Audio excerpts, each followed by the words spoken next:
সতীপীঠ সমূহের মধ্যে যে পীঠ নির্জনতা, তপস্যা ও পরম আধ্যাত্মিকতার প্রতীক তা হল মানস শক্তিপীঠ। এই পবিত্র স্থানটি অবস্থিত তিব্বতের পবিত্র ভূমিতে কৈলাস পর্বতের নিকটে পূর্ণ মানস সরোবরের হ্রদের তীরে।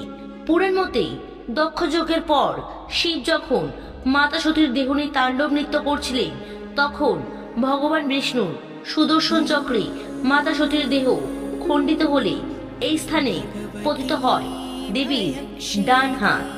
এই কারণে এই পীঠ কর্ম, দান ও করুণা শক্তির প্রতীক।